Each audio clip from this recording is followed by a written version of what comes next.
Here's our second part of our oral history with Bernie Stiroh. What we're going to talk about now is Kennedy. Yeah, as we were walking out, Mary, I noticed a picture of Kennedy, and in 1961, I believe he came through Duryea, and my sister Nancy, she would have been 9 at the time. I said, let's go up and take a look at Senator Kennedy. So we went up and we stood at the corner of Swetland Street and Main Street and waited for quite a while. And of course, the senator came by in his open-air convertible, and I had Nancy on my shoulders, and I said, I yelled, "Hey, Jack, over here!" And he turned around and he shook hands with Nancy. Wow. Which was a really big deal. Yeah. And it became more of a big deal as of course, he became president. Yes. Yeah. That was an interesting story. And on another, on the same topic, I guess I was in the grade school or maybe early years of junior high school. I don't remember, but President Truman came through, and we all had to go out with flags in front of the Lincoln School and wave the flags. And he came through, and there was a guy in Duryea named Glider, who had a motorcycle with a sidecar, and he got in the parade. We're going by, and he got, I think, more cheers than President Truman did. He had flags on both sides. Oh my God. Yeah, let them try that today, right? Yeah, absolutely. It was amazing with Senator Kennedy. I mean, just got right up to him, right there. That was it. What I was thinking of talking about now is about some ethnic foods in the Lithuanian. All right. In the Marcelona's house, there was kielbasi and potato pancakes.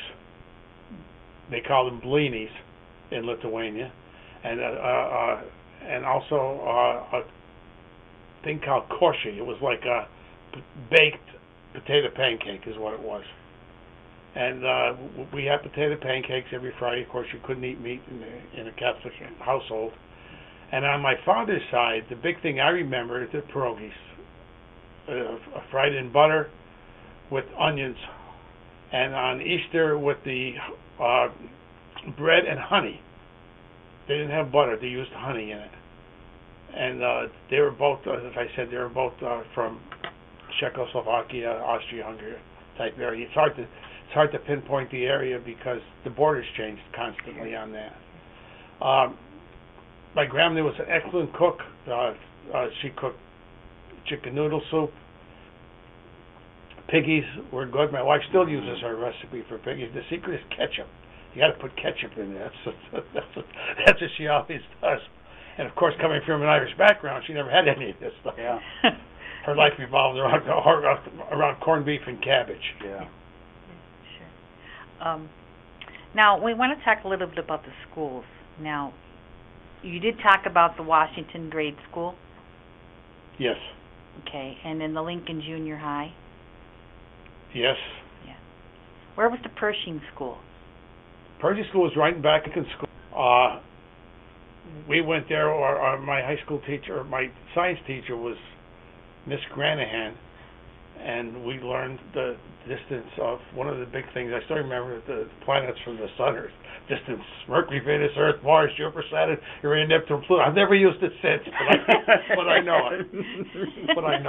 Mm-hmm. And the home ec was interesting too. My friend Jess Rutkowski and I, who were still very good friends, were in the ninth grade, and the home ec teacher, Miss Druffner, who was from the 5th Ward, her uncle, I think, was Dr. Druffner, who was a very well-known physician in the area, one that volunteers to paint the Venetian blinds in the home ec room. So, of course, my friend Jess and I raised our hands as quickly as we could, because we didn't have to be in class. This was all done on the slide. Yeah.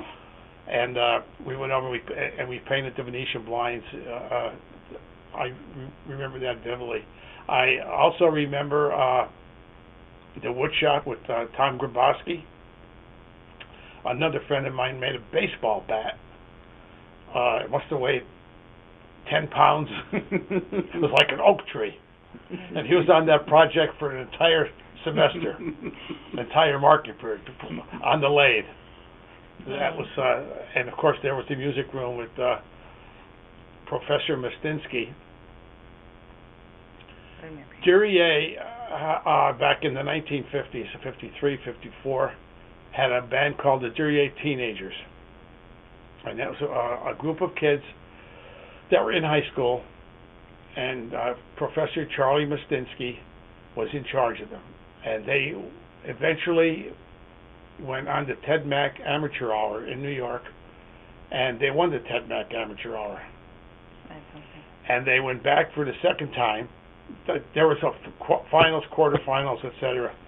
And for weeks, one of our job, or days, whatever it was in music class, was to sit down, hundreds and hundreds of postcards.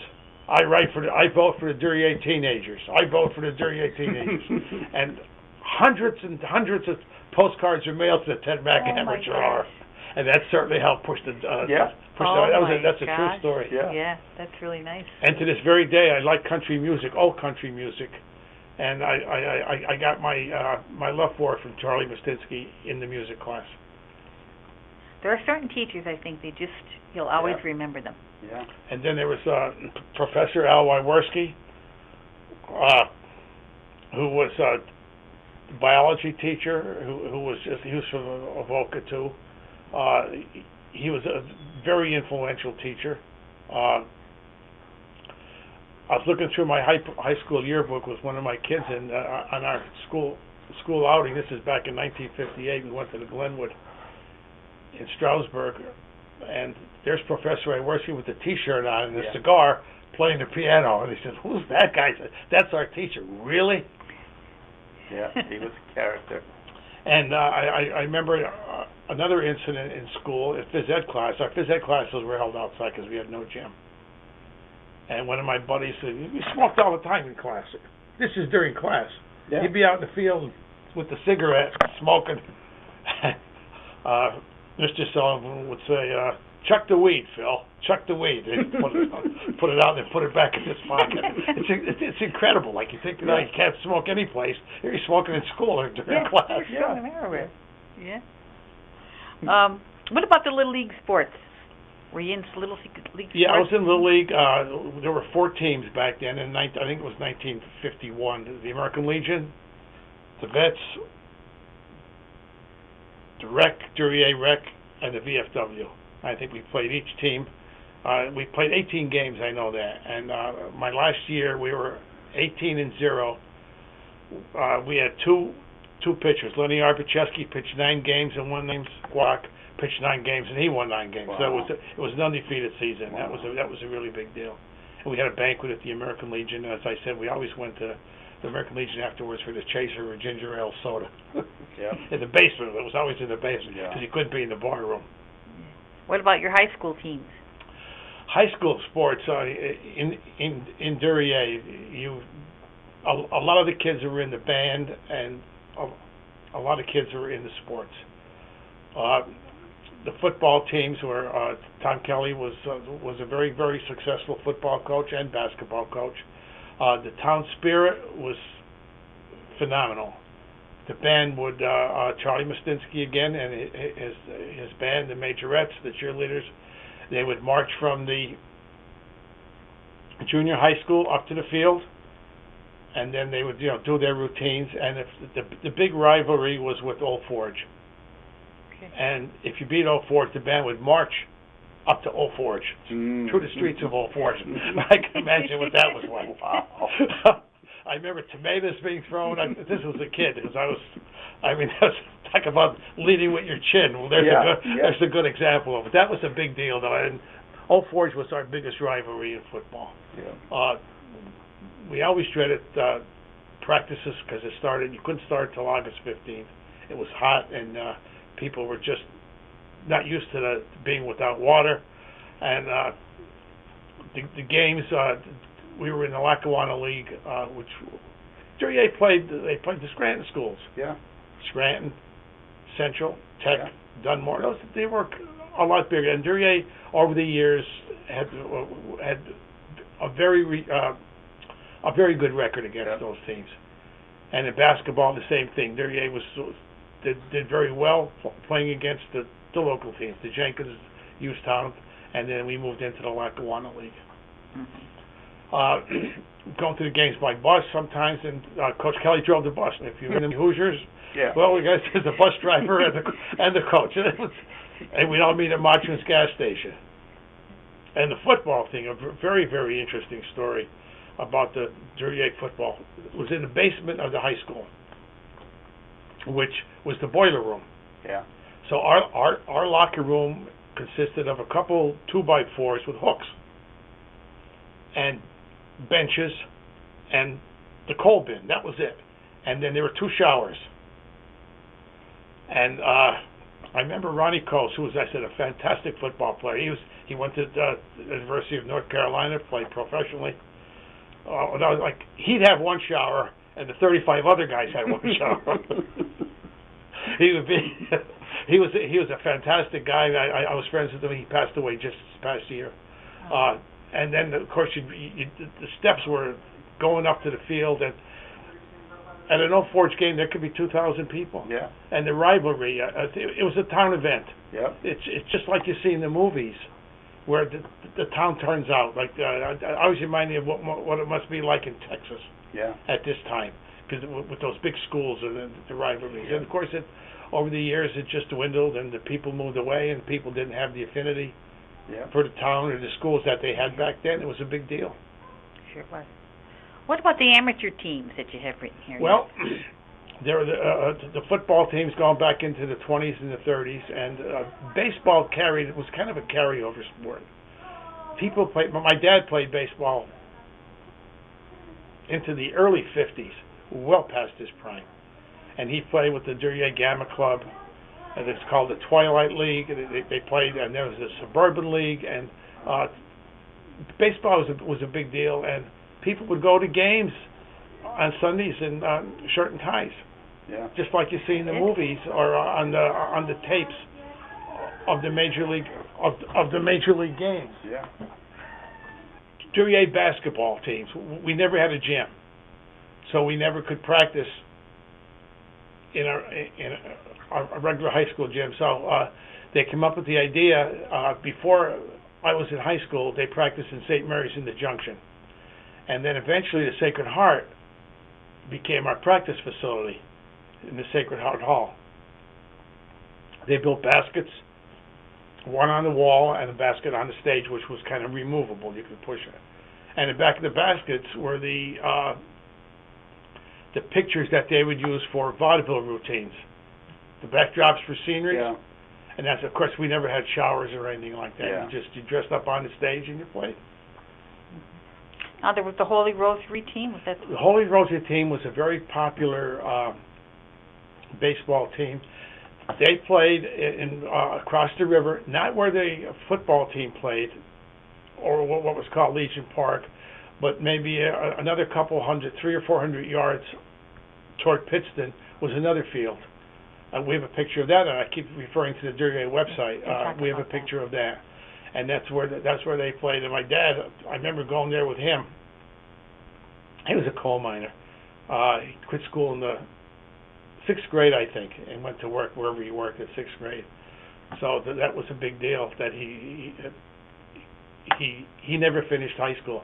But anyhow, we were out in the outfield, and somebody had a line drive, and of course my father would just catch it with no glove with his hand. And he took 8 stitches in his fingers, right up to good old Dr. Horvath was right there with those stitches.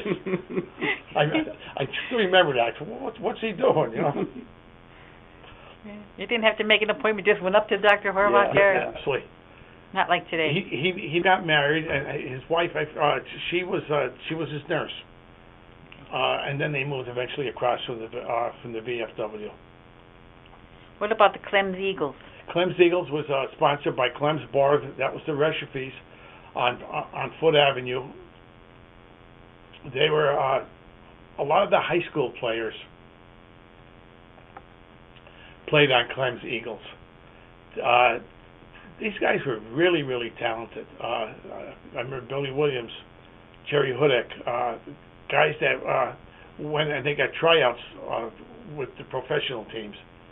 And Duryea was coached by Ed Prokosky, who won the Wyoming Valley baseball championship one year, or maybe even 2. And from then on he was called Champ. So in high school, who do you have for English? Champ. Or not English. He taught civics and POD, Problems of Democracy. Yeah. But that's how he got his name, Champ. And he was. They were just great people. Yeah. There wasn't one teacher that I didn't like. I didn't like going to school, but who does? Yeah. Yeah. You know. But And look at that, you became a teacher. I became a teacher, right? What about the Duryea Aces?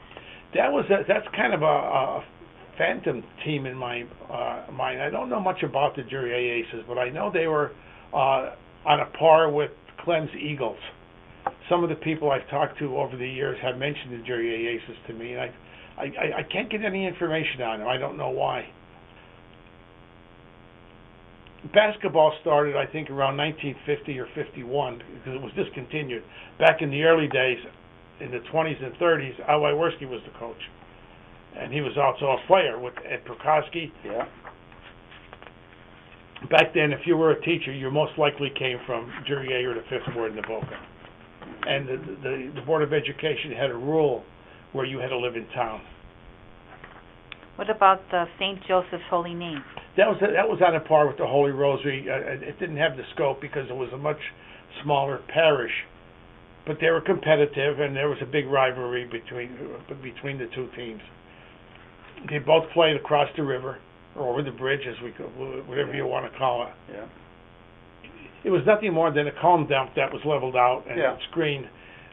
They would screen these with a mattress box spring tied to the back of a car, and you'd pull it across the field. That would theoretically get rid of the rocks, the glass, or whatever, right. the coal, whatever else was there. I remember picking coal with my dad. I was thinking about this a couple of days ago. One of our friends, my father's friends, ran the steam shovel at a stripping up on the mountain over the bridge. And we'd go there. I'd go with them after school, and the guy would take the bucket and he would dump a bucket of coal. So we'd hurry, and there would be some other people there. We'd scurry, and we'd put the coal in burlap bags, put it in the trunk of the car, take it home, go down the cellar, and crack it so it could fit into the furnace. Yeah. And I remember going to the tool we used was a hammer that was made straight. I don't know how something that maybe a blacksmith would do. It was like a little pick, and we pick. And I think I learned the difference between slate and coal. If I didn't, I learned in a hurry. Sure, you'd have to know that difference. Because I would take out the ashes, there'd be just the slate would be in there. That wasn't too good. Yep. What about the Gamma Club? The Gamma Club was started by Tom Kelly's group up on, which later became the Potbelly, and they were very, very instrumental in promoting Duryea sports. They had banquets for the football team. They sponsored a little league team. A bunch of guys. Again, there were no women involved in the Gamma Club. It was strictly guys that were promoting Duryea sports, and they had their, as we said before, they had their own social events. Okay, you do have something written here I'd like to go into. Okay, I'm going to take you a little bit out of Duryea. You have here about taking the bus to the Pittston American Theater and the Roman Theater. Oh, that was a big deal. Pittston and the American Theater. Tell me about that. My earliest memory of that is on Easter, getting dressed up and going with my friends, and we take the bus, and we sit in the back, and we go to the movies. Hopefully going to meet girls. That was the big thing. They didn't care what was playing. They wanted to meet people. And we never met anybody. But anyhow, we were all dressed up in our Easter best, and we went to the movies. And the Roman, too. We went to the Roman theater also, but not as much as the American. I remember the American had a balcony. Yes. I don't think the Roman did, and the one in Duryea certainly didn't have a balcony. What was the theater name in Duryea? Pastime. Oh, the Pastime. You mentioned that before. Okay. The Pastime, I said that was one of three, and it was owned by the Comerford chain. The manager was Barney Drexinger. Now, how I remember that name, I don't know, but I remember him. He lived in Exeter, and about 10 years ago, researching pictures for the Duryea website, I was really able to locate his daughter. After all these years, after 50 years, I was able to locate her and see if she had any pictures of it. And I was also able to locate the projectionist who would show the movies. They had these great big cameras. Yeah. And I wasn't too successful getting stuff like that. It's hard to get pictures because, as you said before, Mary, people, they throw them out. Yeah. They don't know what they are, and they... Yeah. Is that your first memory of actually going into Pittston, to the American Theater? Is that the first time you went? No. My first memory of going to Pittston was we went to the YMCA. And again, I think a lot of this was due to my great aunt, Margaret Marcellonis, who was a teacher. She went to normal school, and I think maybe she was ahead of her time in the sense that she was educated, and she felt that it was good to be diversified. And I remember going to the YMCA right here on Broad Street, and my instructor was Jim Clafroth from West Pittston. And what were you involved with the Y? Were swimming or? I learned, well, we had swimming. I forget what it cost, but I went to the Y, and I learned basketball. I'm a big basketball person. Both my kids are big basketball people. I learned the game of basketball at the Y, and the Y had a track around it, so you couldn't shoot from the corners because the ceiling of the track was overhead. So the only place you could shoot from was on the sides or straight ahead. I remember the track on the. Do you remember? Yes, I do. I wouldn't.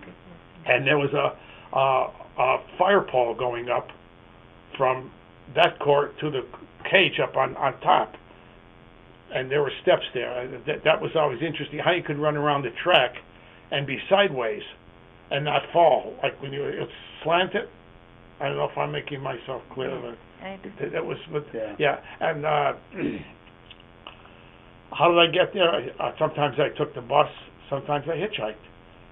There was absolutely no issue with hitchhiking at 10 or 12 years old going to the YMCA. Yeah. I mean, think about that. It's like, how am I going to get there? Well, go hitchhike. That was okay. That's fine. Yeah. It was so different back then. And I went to the YMCA camp up in Vosburg. I think it was $5 for the week.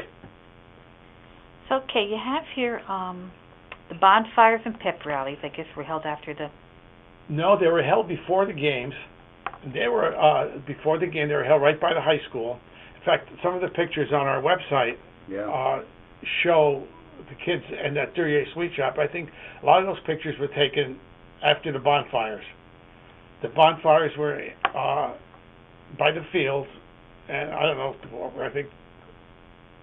I don't know what they used for fuel, but I don't remember ever seeing any firemen ever there. There's a story about a neighbor's fence or something. That right? could very well be, Mike. That's right, exactly. It could have been.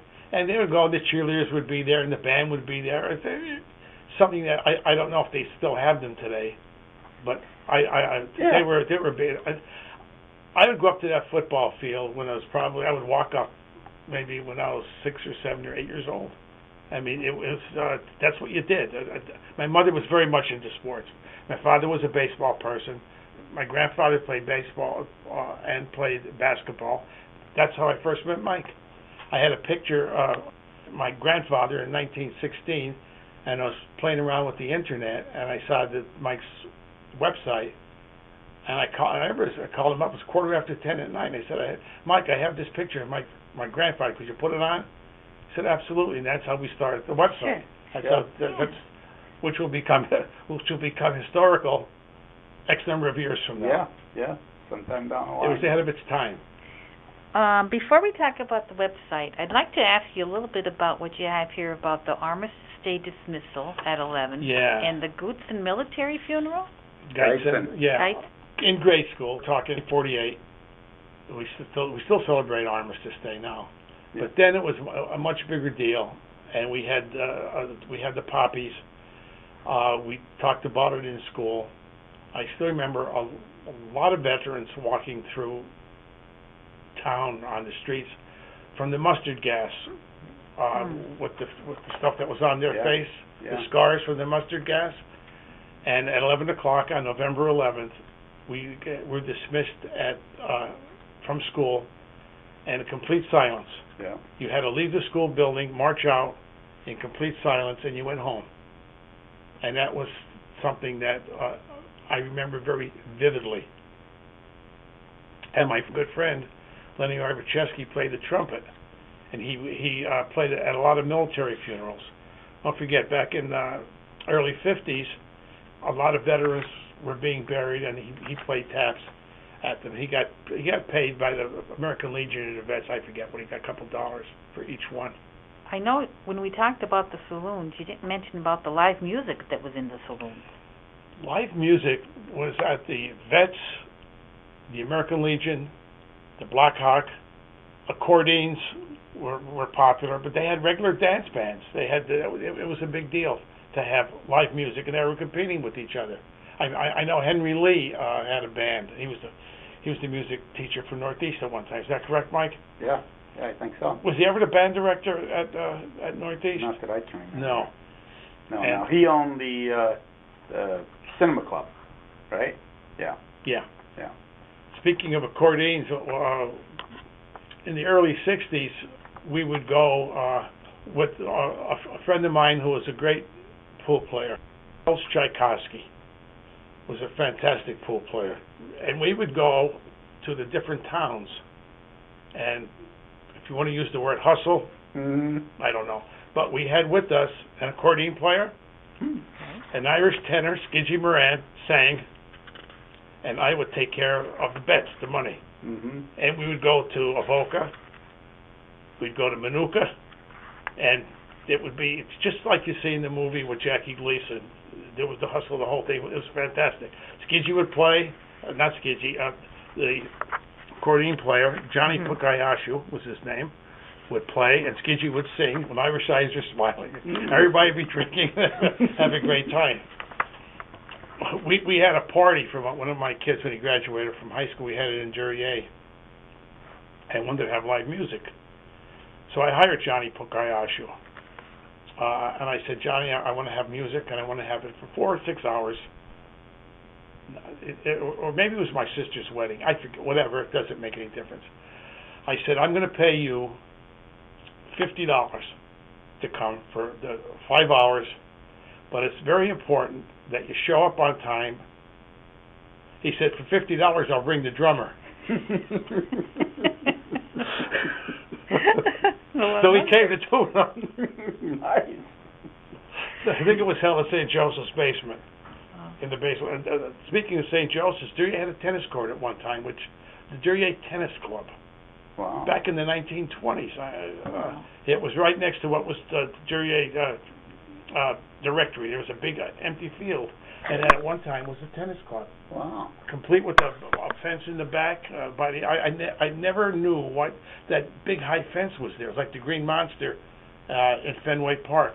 And there it was, and I have pictures of it. We have them on our website. Wow. What church did you belong to? I belong to St. Joseph's Lutheran Church. My great-grandparents belonged to St. Casimir's. They were one of the founding groups of that. No, I take that back. They belonged to it. It was founded by other people, not them. But in the early years, they were there. Yes, they were to St. Casimir's in Pittston. And my grandparents belonged to St. Joseph's, which started circa 1914, I think. Did they have the sermons in Lithuanian English? Yeah, the sermons were, that was brutal. Mass was long, then you had to listen to it in English, and then in Lithuanian. So the sermons could truly last a half hour. And those were the days when the masses were quite different. And I remember Father Kupstis, who was the priest at that time. Some people would sit on the choir steps and not go into the pews. Yeah, I remember him coming right down from the altar and saying, "You guys better get in here. You're not going to mass if you're sitting on those steps, the choir steps. It doesn't count." And the church picnics were always a great big event. Yeah. St. Joseph's was always the last week or so in June, the Holy Rosary around the 4th of July, and the Sacred Heart toward the end of July or in August. And they were all the ethnic foods for sure. And St. Mary's had great picnics at the YMS of our hall. St. Mary's Church broke off from Holy Rosary circa 1900 over issues with the bishop about administration, how what languages they could use, and customs and so on. And that's how the Polish National Church started with Bishop Hooter, who was, I think, from Plymouth. And they had then they built their own church, and there were a lot of issues about that internally within within the town. People breaking away from the church, and the thing that church now St. Mary's. The three Duryea churches have combined. It's now St. Joseph's is gone. The Sacred Heart is still there. The building is there, but I don't think it's functioning. Right. There's been closing of a lot of churches in Pittston too. Yes, right. What about the medicine show at Magazine Field? Going with my father there to the medicine show. It was held in the magazine. It was a guy with pulling a horse and wagon. Now this is the 1940s. I don't even know where you would get a horse and wagon at that point in time. But it was just the kind of way you'd see in the movies. People would be standing around. The guy would be selling his wares. And I remember my father buying bear salve. Now how I remember that, I'll never know. And it was used for infections, or to draw, if you had an infection, to draw out the infected material, the pus, let's say. And you put it on, it would, instead of using hot compresses, you put on bear salve. And I think I went and bought bear salve probably into the 70s. It was a legitimate thing. But whether it really worked or not, I don't know. But it sounded good. Yeah. They must have done something to that. Yeah, the guy would bark the stuff, and the people would be around. I'll take a bottle of that. Why would you be listening to a mind schedule at lunchtime? Yeah, that was very interesting. We went home for lunch at the high school. I think it was from 11:30 to 12:30. We went home. He walked down the path. He had an hour. Coxton kids who were bused brought their lunch. They're the only group that could stay in school. And we went home, and I think we had kibasi every second day. Smoked kibasi. It wasn't fresh. I kind of got old after a while. And we had kibasi, and we put the radio on at 12 o'clock. I don't know what station it was. Put the radio on, and they'd give the mine schedule. And they would say, Keogh Birch Company working. Number 10, tunnel idle. Baker Colliery working. Oh, I could work tomorrow. Yeah. So that was good. Oh, is that what they Yeah, that's how they knew if they were going to work or not. Yeah. Oh. And my father worked at the Keogh Birch too, and I remember falling out of bed. That was, you asked me before, my earliest memories, and my mother saying, you fall out one more time, your father's going to hear you in the coal mines down below. And you could actually, those tunnels are pretty close to the surface, as we all know from the Knox coal mine. Yes, there were some homes where if you went in the basement, you could hear the coal miners. Absolutely. Yeah. That's how close they were. Yeah. That's scary. And there was so much mine subsidence too. Yeah. All over the town. Yeah. There was a lot of mine subsidence. Sure. The bank in Duryea. Duryea had a bank at one time. People's Savings and Trust Company. It was right next to the Pastime Theater, and the bank went under during the Depression sometime. I don't remember. And my Aunt Margaret Marcelones, had a lot of money in there. And she was a teacher, and she never married. And I remember her talking about how much money, not that it was a great amount, but her life savings were lost when the bank crashed. And there was also a soda company in Duryea, a bottling company, the Squirt Bottling Company, which was, I think it was on Elm Street, right across from Puntex. Bob Marjar's father owned it, and they bottled Squirt soda. And after the football games, we would get a free soda. And that's the first time I ever heard of Dr. Pepper. It was a franchise drink. And he bought this Dr. Pepper, and we got a free soda. I think we might have gotten a hot dog after the game, too.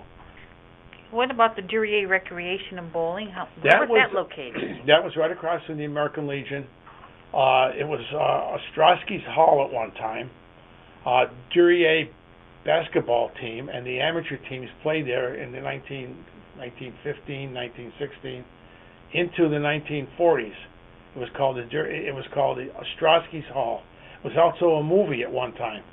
And then it became the Duryea Rec. They had maybe 3 or 4 bowling lanes, Gene Duryea, who was a very successful basketball coach at Pittston area. A very good friend of mine and a terrific guy. Played with the Boston Celtics. His dad owned it back in the 1940s. I remember when Gene came back, he played with the Celtics, and he had a black Cadillac convertible. And I remember riding around town with Gene with this, and it had Celtic license plate on it, Celtic, whatever his number was. And boy, that was just the cat's pajamas to ride around in that. And at that time, I said I was a basketball person, and that was circa 1960, or maybe about 1960. There was a law offices called the Quinn and Jennings. Right, they were on the corner of Marcy Street and Main Street. I don't know. I know very little about them. I know it was owned by the Spangler family. They're an old Duryea family, and Bill Collier, the mailman, was related to them somehow.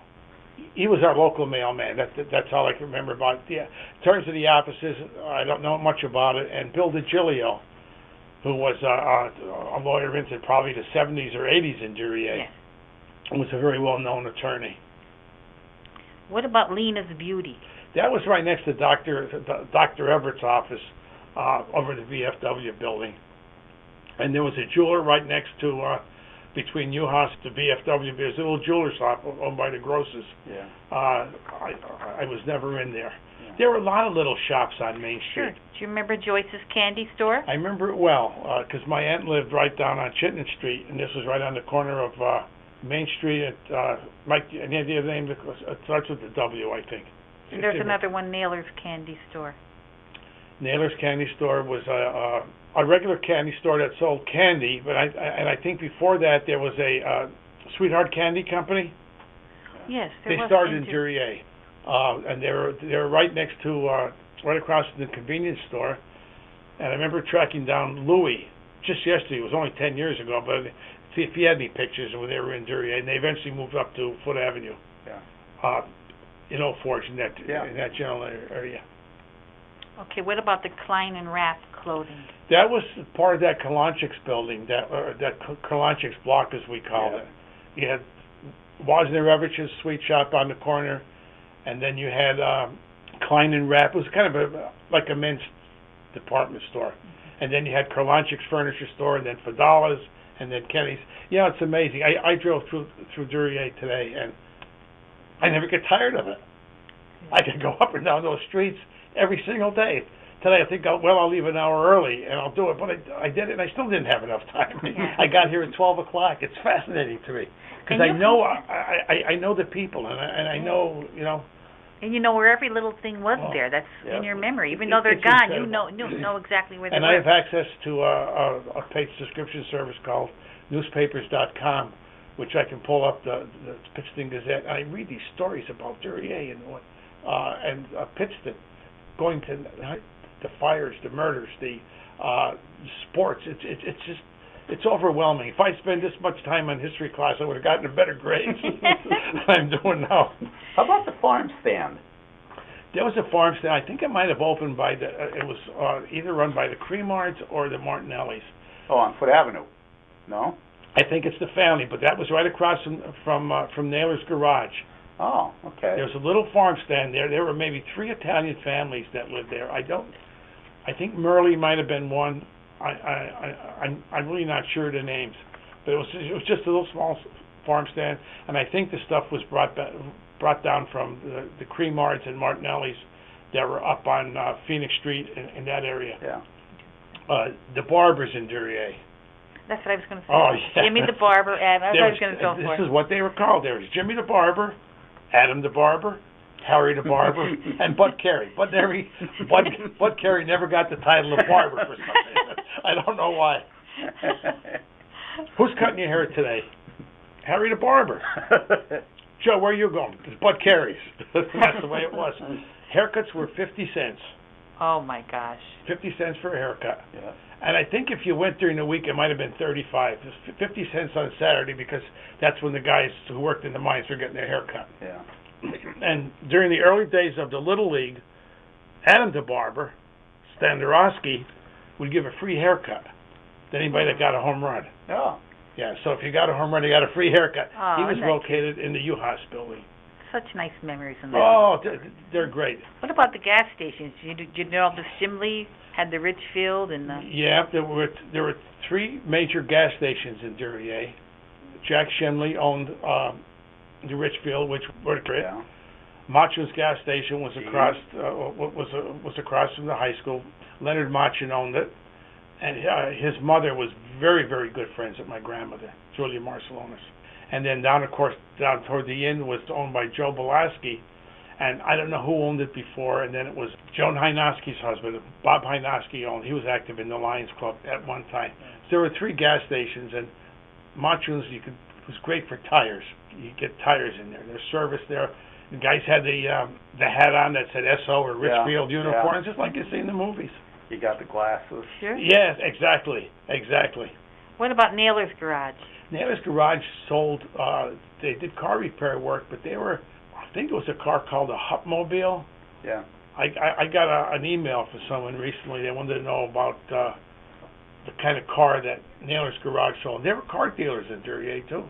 There was one right across from Marcy Street, which is the blind man is in there now, the Venetian blind guy. Yeah. That was a car dealership owned by the Plows family. Plows, that's nice. And then I said there was Naylor's, and there was another one that was owned by the Kremitskys. I think they had a car dealership.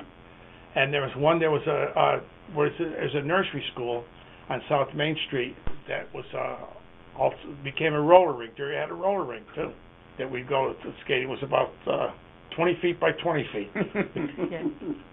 And they played the music, and you went there and rented the skates. What about Glodzik Auto Parts? They're still there. Did you remember? Wojciech's was still there. He started, I think, around the war or right after the war. I got a lot of stuff from the Glodzik family early on. They lived right across from my great-grandparents, the Marcellonis on Chittenden Street. And they right next to them, if you remember this, Mike, Charlie Hot Dogs, do you remember that? Yeah. My sister and I still talk about that, Texas wiener sauce. Yeah. They hit like a little bus type thing there. Yeah. Charlie Hot Dogs. And Charlie the Ice Cream Man? Yes. Yeah. Yeah. That red and white truck? Yeah. What was the potato pancake rivalry? Was it Well, different who made the churches? better potato pancakes? Was it the Polish or Lithuanians? That was it. And, that was argued, and the Polish, as a general rule, the Lithuanians didn't get along. They were. I'm talking about early on. I know what you mean. There was rivalry between the two of them. You know, unfortunately, they were bound together because they had a kind of a common language. Yeah. And the food was that way. A lot of the Lithuanians early on went to St. John's in Pittston before St. Cashman's was built. Yeah. St. Cashman's was maybe built in 1884 or 1885, someplace around there. What about 5 guys at the Sweetlands graduation class? Oh, I mentioned that before. There were 5 kids from my street, Swelton Street, that graduated in the class of 1958. And then there was the one girl, Judy Arskavich, who along with, so there were 6 out of the 80. I don't know percentage-wise what that comes out to, but it was quite a bit. We had a lot of kids, a lot of guys on there. You had mentioned the Geitzen funeral before. Yeah. John Geitzen was killed during World War II. He was in a prisoner of war camp, and he lived. The family lived 3 houses from mine on Swelton Street, and he was killed by friendly fire during the war. And his body wasn't returned for some reason. I don't know. Was returned maybe in the late 40s, maybe even the early. But I remember going as a kid, going up to the Duryea line, where Duryea meets Old Forge, and the body being escorted from the Old Forge train station, which is right by Lonesome Road, and the band playing and the marching them down, and the funeral cortege came right down Swelton Street. Yeah. And I remember that just very, very, very vividly. I can almost see the color guard. Certain things stay in your mind, and who knows why. Yeah. Sure. Well, that makes me ask you now about the World War II music that Jeff listed. Is that something that I think a lot of that came from my Aunt Grace, who I mentioned before. I think it was playing in our house all the time as a kid growing up. And, they talk about unborn babies hearing music. Well, maybe that's what I heard, because I a very strong feeling for World War II music. the big band and the songs. And I think that she was a nurse. She went to nursing school in Reading. And I think when she was home, she was married. She got married during the war, and he went. My uncle Andy went to Pacific, and I think that was a lot of that music was played during that time period. Yeah. And that's why I think I just have a great affinity for it. Sure. For the World War II music. You hear it all the time, as I mentioned before, about her putting the lights on. That stood out in my mind. It's very emotional. Why? Who knows? That's one of your first childhood memories then, too, Yes. also, with the World War II music. Absolutely. Absolutely. There's a few more stores I'd like to ask you about, the Baltimore and the Vardloff dry goods. Yeah. Baltimore's and Swartloff's were in the main section of Duryea. Swartloff's and Baltimore's are on Main Street. You could buy clothing supplies, Anything you kind of a wanted. general Yeah, type thing. general. And the same thing with Stars, which was right across there. Baltimore's were early on, early 1900s, and in fact, the Baltimore family from Duryea started WBRE-TV. Right. Yes. Yeah. That was the same. Yeah. That was That's the the family. same family. I've been in contact with the Baltimores a number of times, trying to locate pictures for Yeah. our website, the DuryeaPA.com. What about the shorts, dresses? Shorts dresses? was kind of a dry goods store. I think of it mostly. It was right next to the American Legion, mostly for women and maybe babies, that type thing. Larry's Duryea Cleaners was in there for Yeah. years. That's the same building, Okay. Mike. Larry Geitzen was his brother, I think it would have been, that was killed in the war. That the one I mentioned before. Larry, he eventually became the mayor of Duryea. Yeah. And they held the Duryea Cleaners. Weren't there a few boys from Duryea killed in the Vietnam War? See, that I don't know. I don't know. I'm out of Duryea since I don't know. 1962. I think there were a few from Vietnam. I don't know. I still get the dispatch. It keeps me up to date Sure. periodically. What about the Novak's canned goods? Novak's store was on Main Street. In fact, we just got an email from somebody who wanted stuff on information on the Novak. Oh, yeah, yeah. They were located right across from the Wine Reservoir.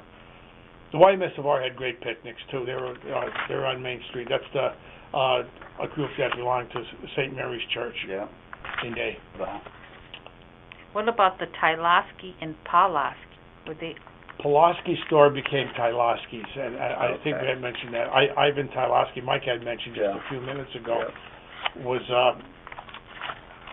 is on Facebook along with the Duryea with the Duryea pictures. Yep. You have here about a trip to Shield Park, 1951, Connie Mack. Oh yeah, the Duryea Little League had a bus trip to Shield Park. All the Little Leaguers went. We had a couple buses, and whoever paid for it, I don't know. But we went to Shield Park, which was home of the Philadelphia Athletics at the time. And it was an afternoon game, and all the Little Leagues. I think there were other Little League teams there too. It might have been Little League Day. Yeah. And I remember being in the outfield. We had to march around and parade around. Who's standing in the dugout but Connie Mack, who was a Hall of Famer and one of the legendary figures in baseball, with his suit on, which he was always. I've never seen a picture of him without a business type suit on. Yeah. And that was really interesting. That was a fantastic bus trip. And another bus trip was we went to see the Duryea teenagers. I forget how many buses went from Duryea to stay overnight in New York, and I forget, it was it was $6 or something. You got the bus, the admission to the trip, and you're out of your parents' hair for a day or two. Sure. Well, I think it might be time now to talk about this website that Mike Lizonitz and Bernie Stiroh started. What year did you start, and how did you get together on this? Well, as I said before, I had a picture of my grandfather. I get my grandfathers mixed up, and I had a picture, and I saw Mike's website, and I called him up, and I said, boy, it'd be nice if we had a Duryea website. And Mike said, yeah, that could be done. And the rest... And this was on a Friday. I said, how serious are you? And he says, serious as a heart attack. I says, okay. By Monday, we had a website, a domain name, and we had 58 pictures up. And I remember Bernie saying, wouldn't it be nice one day to have 500 pictures on there? And now we have over 50,000 items on there. At least, yeah. With over 500,000 hits. And how many years is this in existence? I'd say what, 8 maybe? Oh, I think it's closer to 10, Mike. I don't know. Time flies, you know? Yeah, time flies. I have so many pictures. How are you getting all these pictures, Bernie?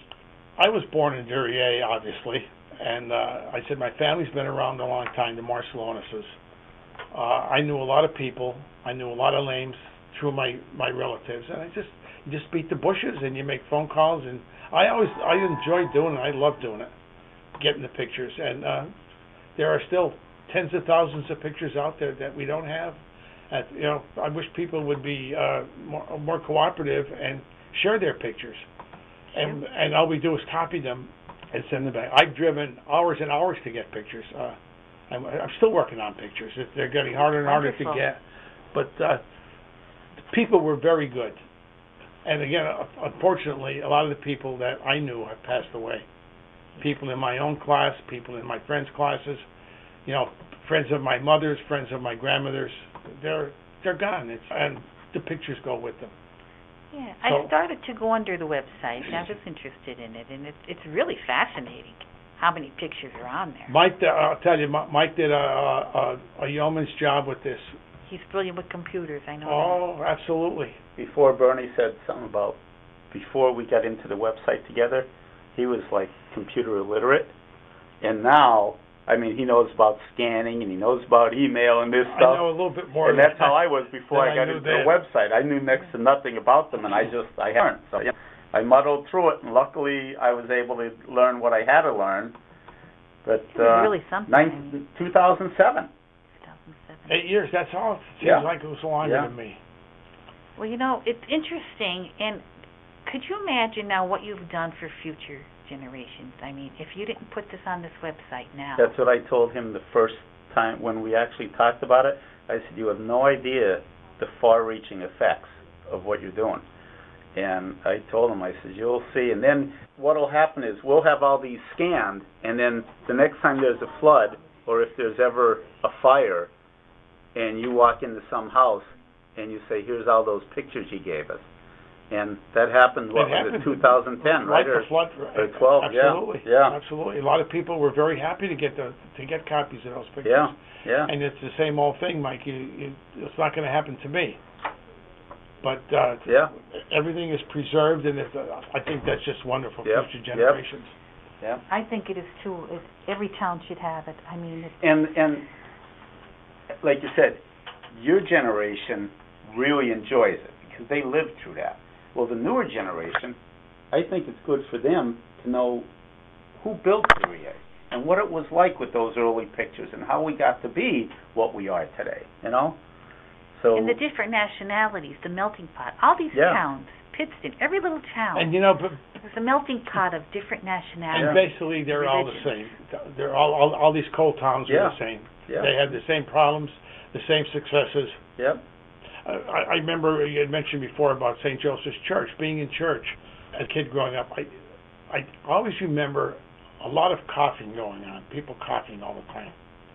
And I remember thinking, well, why is that guy's fingers gone, or why is his leg gone? And it took me quite a while to realize these were the coal miners. Yeah. Coughing was prevalent. It was all over. Everybody was coughing. They all had that coal dust. Constantly. Yep. And of course, they gave everybody a good excuse. They head to the local saloons, which were because they used to say a shot and a beer would help you get rid of some of that was in you. Just say it would help them. Plus, just think about how dangerous those coal mines were.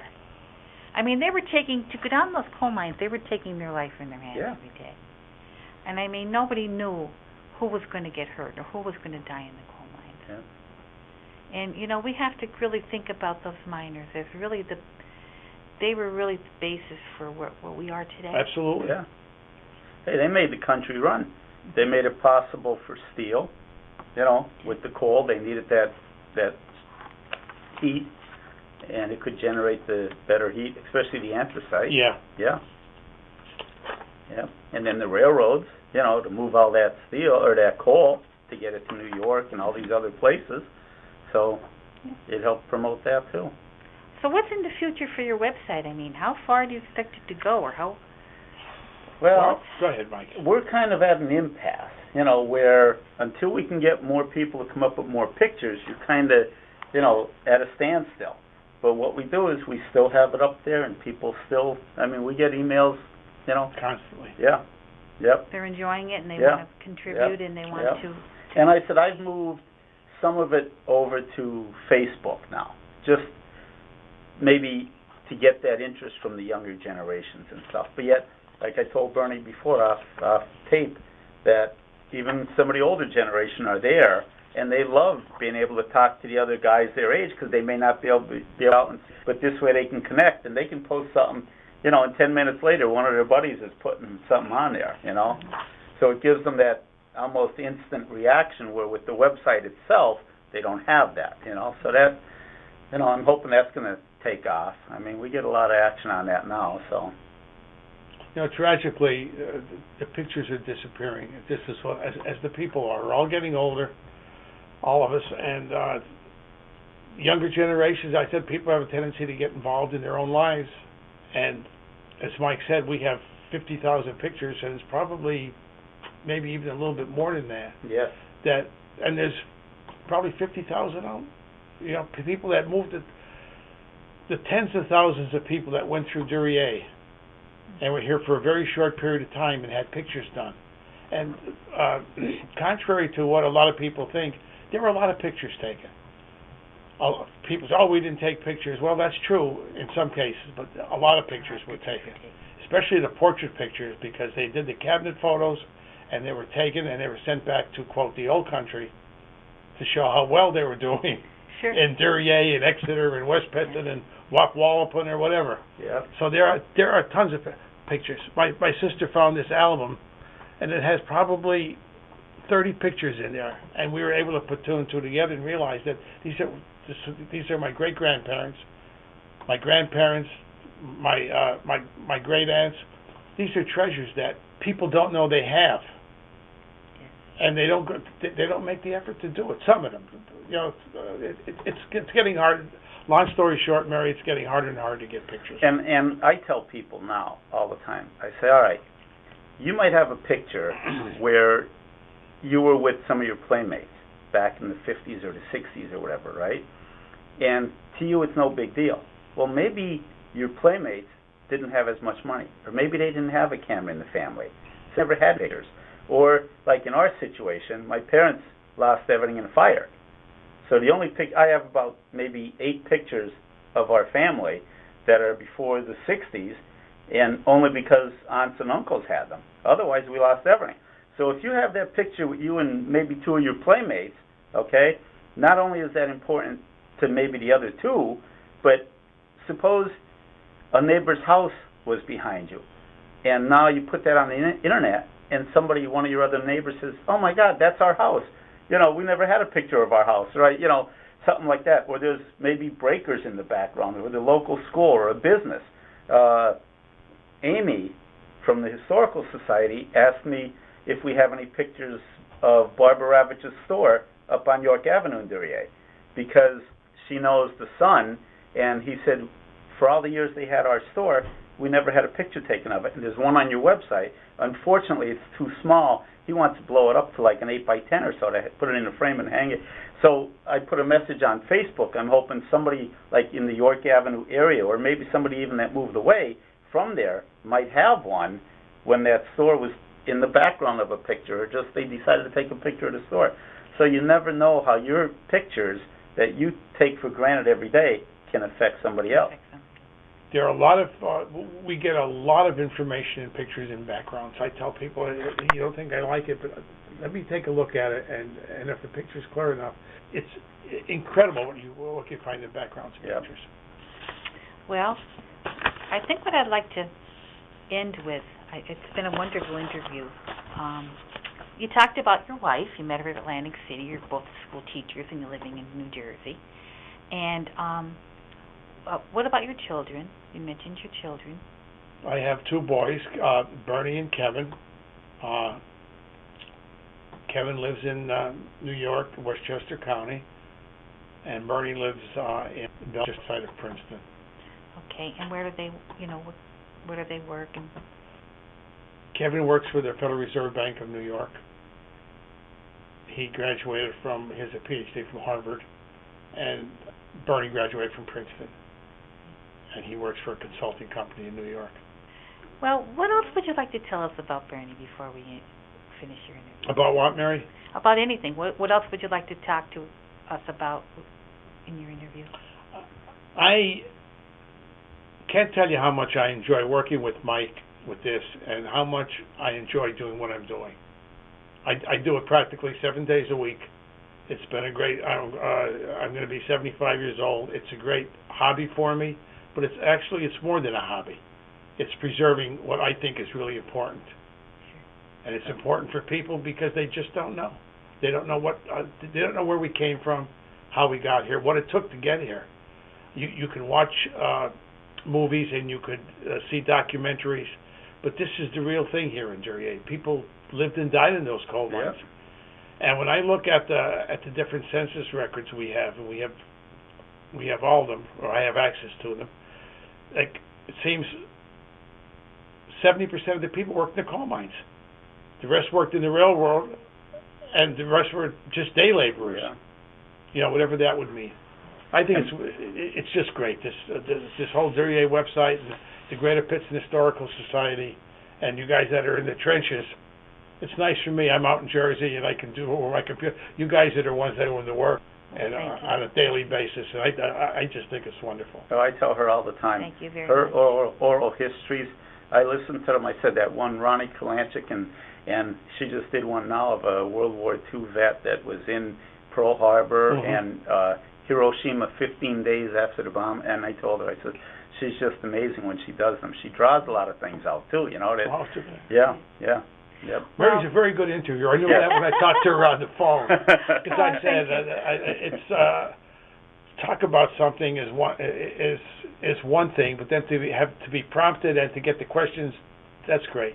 Yeah. Thank you very She much. can be on Channel 4. Yeah, I always say that. Yep.